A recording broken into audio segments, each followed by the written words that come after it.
ओम शांति। 30 जून 2024 अव्यक्त बाप दादा के महावाक्य। ओरिजिनल डेट 30 मार्च 2000। मन को दुरुस्त रखने के लिए बीच बीच में 5 सेकंड भी निकालकर मन की एक्सरसाइज करो। आज दूरदेशी बाप दादा अपने साकार दुनिया के भिन्न भिन्न देशवासी बच्चों से मिलने आए हैं। बाप दादा भिन्न भिन्न देशवासियों को एक देशवासी देख रहे हैं। चाहे कोई कहां से भी आए हो, लेकिन सबसे पहले सभी एक ही देश से आए हो, तो अपना अनादि देश याद है ना? प्यारा लगता है ना? बाप के साथ साथ अपना अनादि देश भी बहुत प्यारा लगता है ना? बाप दादा आज सभी बच्चों के 5 स्वरूप देख रहे हैं। जानते हो 5 स्वरूप कौन से हैं? जानते हो ना? 5 मुखी ब्रह्मा का भी पूजन होता है। तो बाप दादा सभी बच्चों के 5 स्वरूप देख रहे हैं। पहला, अनादि ज्योति बिंदु स्वरूप। याद है ना अपना स्वरूप? भूल तो नहीं जाते? दूसरा है आदि देवता स्वरूप। पहुंच गए देवता स्वरूप में। तीसरा, मध्य में पूज्य स्वरूप, वह भी याद है।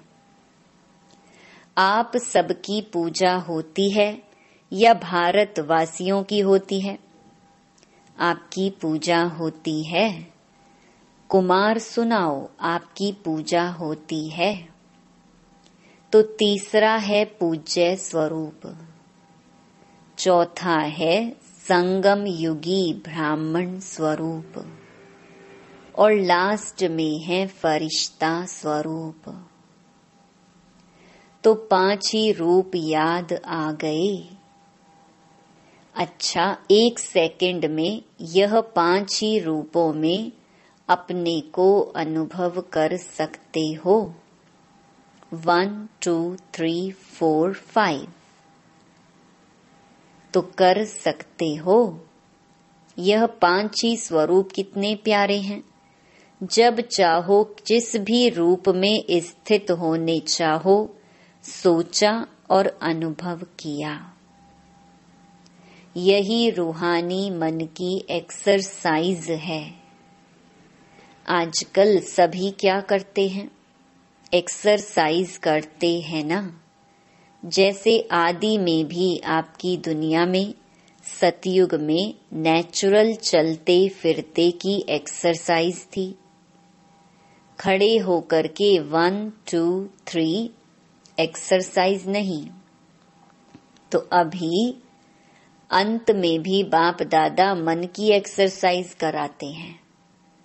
जैसे स्थूल एक्सरसाइज से तन तंदुरुस्त रहता है ना, तो चलते फिरते यह मन की एक्सरसाइज करते रहो। इसके लिए टाइम नहीं चाहिए। 5 सेकंड कभी भी निकाल सकते हो या नहीं?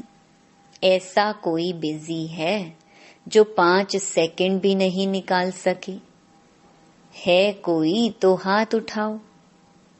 फिर तो नहीं कहेंगे क्या करें, टाइम नहीं मिलता। यह तो नहीं कहेंगे ना, टाइम मिलता है तो यह एक्सरसाइज बीच बीच में करो। किसी भी कार्य में हो, 5 सेकंड की यह मन की एक्सरसाइज करो, तो मन सदा ही दुरुस्त रहेगा, ठीक रहेगा।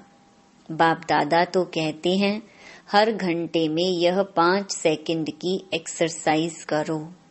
हो सकती है? देखो सभी कह रहे हैं हो सकती है। याद रखना, ओम शांति भवन याद रखना, भूलना नहीं। तो जो मन की भिन्न भिन्न कंप्लेंट है ना, क्या करें, मन नहीं टिकता। मन को मण बना देते हो, वजन करते हैं ना। पहले जमाने में पाव, सेर और मण होता था ना, आजकल बदल गया है। तो मन को मण बना देते हो, बोझ वाला, और यह एक्सरसाइज करते रहेंगे तो बिल्कुल लाइट हो जाएंगे। अभ्यास हो जाएगा। ब्राह्मण शब्द याद आए तो ब्राह्मण जीवन के अनुभव में आ जाओ। फरिश्ता शब्द कहो तो फरिश्ता बन जाओ। मुश्किल है? नहीं है। कुमार बोलो थोड़ा मुश्किल है। आप फरिश्ते हो या नहीं? आप ही हो या दूसरे हैं? कितने बार फरिश्ता बने हो? अनगिनत बार बने हो। आप ही बने हो।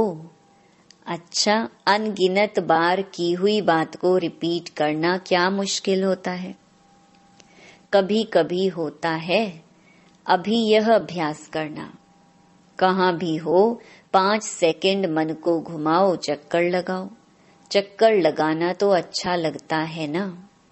टीचर्स ठीक है ना, राउंड लगाना आएगा ना। बस राउंड लगाओ फिर कर्म में लग जाओ।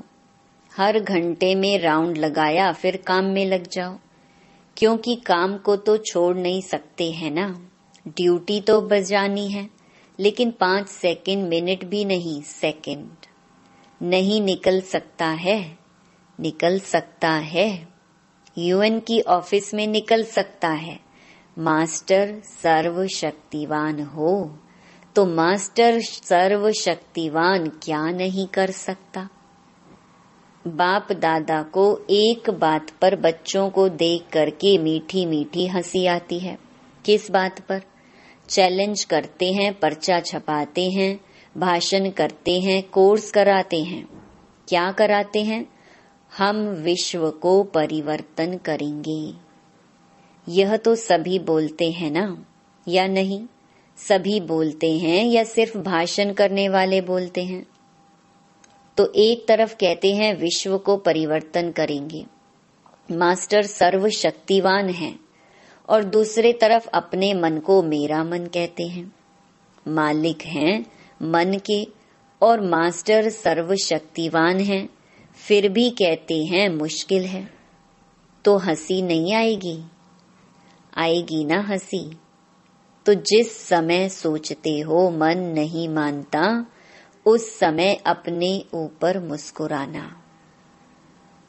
मन में कोई भी बात आती है तो बाप दादा ने देखा है, 3 लकीरें गाई हुई हैं। एक पानी पर लकीर, पानी पर लकीर देखी है? लगाओ लकीर तो उसी समय मिट जाएगी। लगाते हैं ना। तो दूसरी है किसी भी कागज पर, स्लेट पर, कहाँ भी लकीर लगाना। और सबसे बड़ी लकीर है पत्थर पर लकीर। पत्थर की लकीर मिटती बहुत मुश्किल है। तो बाप दादा देखते हैं कि कई बार बच्चे अपने ही मन में पत्थर की लकीर के मुहाफिक पक्की लकीर लगा देते हैं, जो मिटाते हैं लेकिन मिटती नहीं है। ऐसी लकीर अच्छी है। कितना वारी प्रतिज्ञा भी करते हैं, अब से नहीं करेंगे, अब से नहीं होगा, लेकिन फिर परवश हो जाते हैं। इसलिए बाप दादा को बच्चों पर घृणा नहीं आती है, रहम आता है। परवश हो जाते हैं तो परवश पर रहम आता है। जब बाप दादा ऐसे रहम भाव से बच्चों को देखते हैं तो ड्रामा के पर्दे पर क्या आ जाता है? कब तक? तो इसका उत्तर आप दो। कब तक? कुमार दे सकते हैं। कब तक यह समाप्त होगा? बहुत प्लान बनाते हो ना कुमार, तो कब तक बता सकते हो? आखिर भी यह कब तक? बोलो, जवाब आता है कब तक? दादियां सुनाओ। ब्रैकेट्स, जब तक संगम युग है तब तक थोड़ा थोड़ा रहेगा। तो संगम युग भी कब तक? जब फरिश्ता बन जाएंगे वह भी कब तक? बाबा बताएं। फरिश्ता बनना आपको है या बाप को? तो इसका जवाब सोचना। बाप तो कहेंगे अब तैयार हैं। आधी माला में भी हाथ नहीं उठाया। बाप दादा सदा ही बच्चों को संपन्न स्वरूप में देखने चाहते हैं। जब कहते ही हो बाप ही मेरा संसार है, यह तो सब कहते हो ना, दूसरा भी कोई संसार है क्या? बाप ही संसार है तो संसार के बाहर और क्या है? सिर्फ संस्कार परिवर्तन करने की बात है। ब्राह्मणों के जीवन में मेजॉरिटी विघ्न रूप बनता है संस्कार। चाहे अपना संस्कार, चाहे दूसरों का संस्कार। ज्ञान सभी में है, शक्तियां भी सभी के पास हैं, लेकिन कारण क्या होता है? जो शक्ति जिस समय कार्य में लानी चाहिए उस समय इमर्ज होने के बजाय थोड़ा पीछे इमर्ज होती है।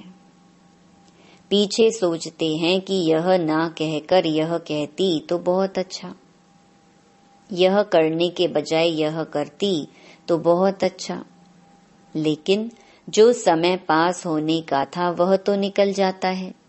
वैसे सभी अपने में शक्तियों को सोचते भी रहते हो। सहन शक्ति यह है, निर्णय शक्ति यह है, ऐसे यूज करना चाहिए।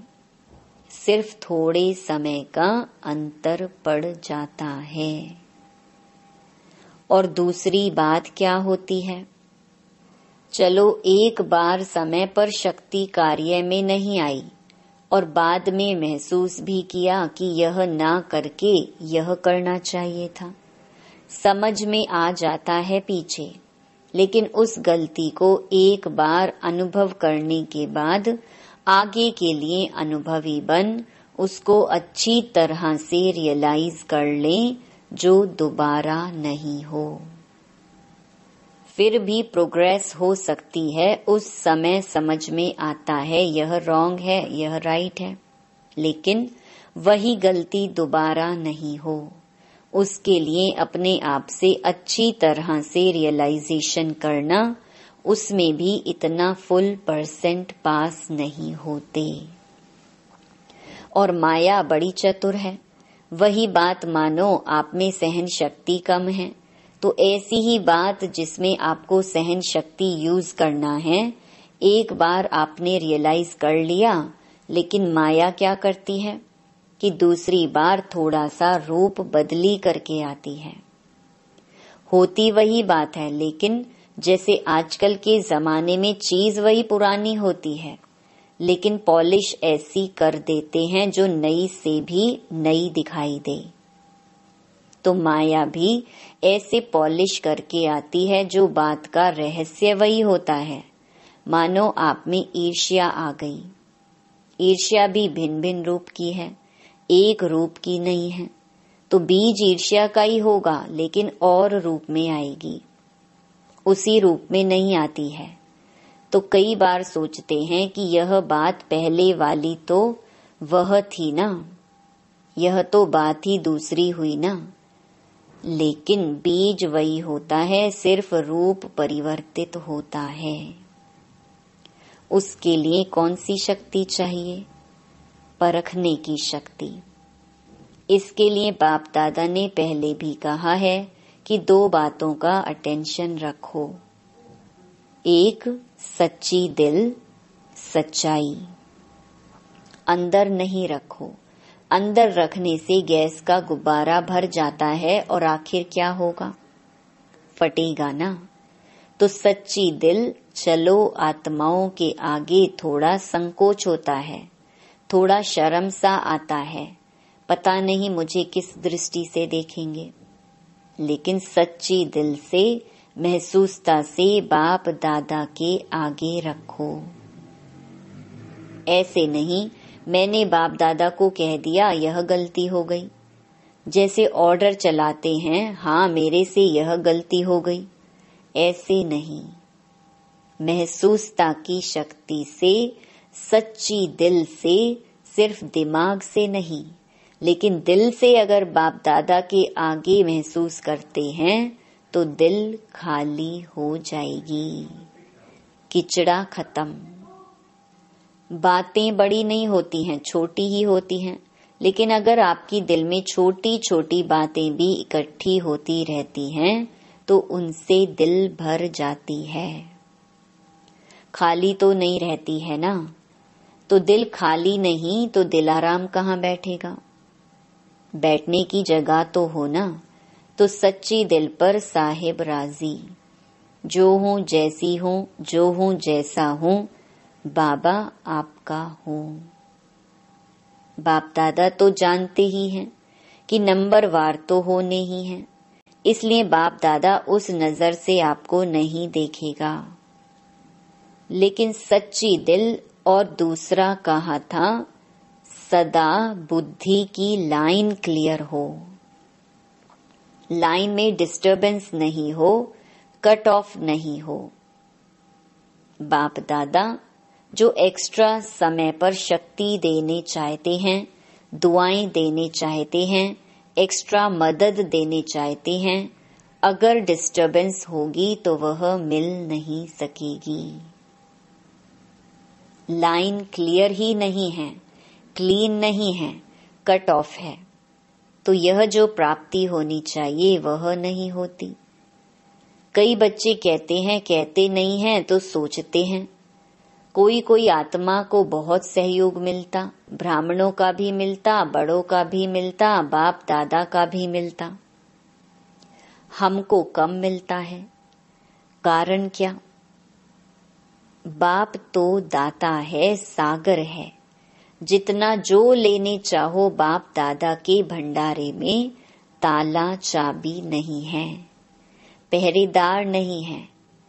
बाबा कहा जी हाजिर, बाबा कहा लो। दाता है ना, दाता भी है और सागर भी है, तो क्या कमी होगी? इन्हीं दो बातों की कमी होती है। एक सच्ची दिल, साफ दिल हो, चतुराई नहीं करो।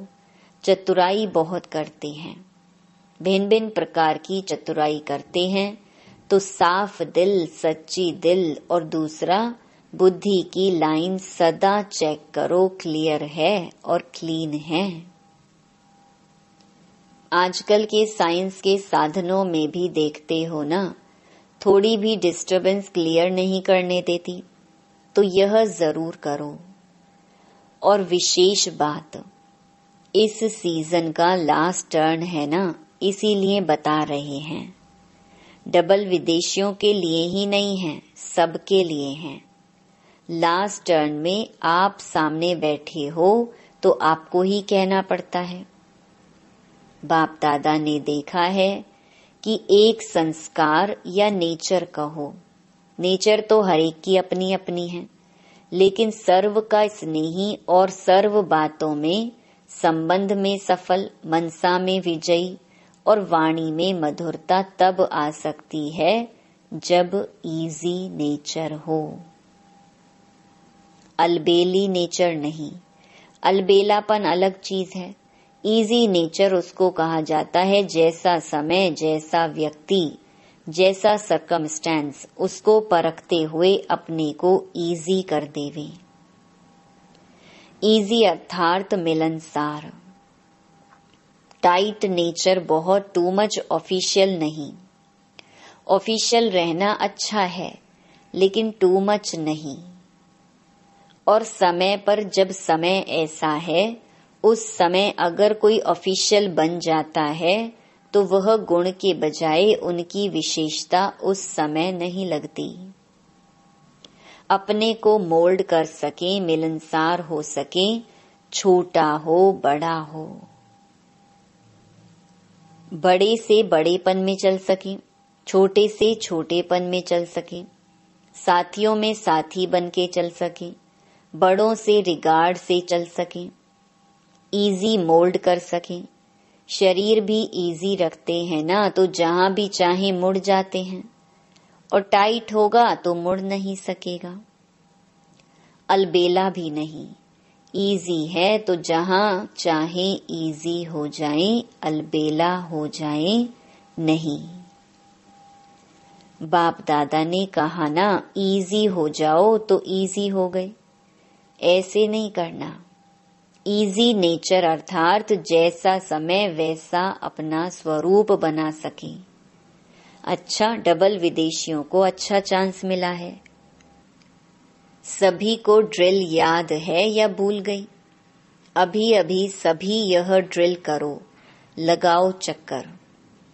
अच्छा, चारों ओर के सर्वश्रेष्ठ आत्माओं को चारों ओर से याद प्यार, समाचार भेजने वालों को बहुत अच्छे भिन्न भिन्न संबंध से स्नेह के पत्र और अपना हालचाल लिखा है। सेवा समाचार उमंग प्लान बहुत अच्छे अच्छे लिखे हैं, जो बाप दादा को मिल ही गए। जिस प्यार से मेहनत से लिखा है, तो जिन्होंने भी लिखा है वह हरेक अपने अपने नाम से बाप दादा का, दिलाराम का दिल से याद प्यार स्वीकार करें। बच्चों का प्यार बाप से और उससे पदम गुणा बाप का बच्चों से प्यार है और सदा अमर है। स्नेही बच्चे न बाप से अलग हो सकते हैं, न बाप बच्चों से अलग हो सकते हैं। साथ हैं, साथ ही रहेंगे। चारों ओर के सदा स्वयं को बाप समान बनाने वाले, सदा बाप के नैनों में, दिल में, मस्तक में समीप रहने वाले, सदा एक बाप के संसार में रहने वाले, सदा हर कदम में बाप दादा को फॉलो करने वाले, सदा विजयी थे, विजयी हैं और विजयी रहेंगे। ऐसे निश्चय और नशे में रहने वाले, ऐसे अति श्रेष्ठ सिकिलधे प्यारे ते प्यारे सर्व बच्चों को बाप दादा का याद प्यार और नमस्ते। वरदान। हर सेकंड के हर संकल्प का महत्व जानकर जमा का खाता भरपूर करने वाली समर्थ आत्मा भव। संगम युग पर अविनाशी बाप द्वारा हर समय अविनाशी प्राप्तियां होती हैं। सारे कल्प में ऐसा भाग्य प्राप्त करने का यह एक ही समय है। इसीलिए आपका स्लोगन है, अब नहीं तो कभी नहीं। जो भी श्रेष्ठ कार्य करना है वह अभी करना है। इस स्मृति से कभी भी समय, संकल्प व कर्म व्यर्थ नहीं गवाएंगे। समर्थ संकल्पों से जमा का खाता भरपूर हो जाएगा और आत्मा समर्थ बन जाएगी। स्लोगन। हर बोल हर कर्म की अलौकिकता ही पवित्रता है। साधारणता को अलौकिकता में परिवर्तन कर दो। ओम शांति।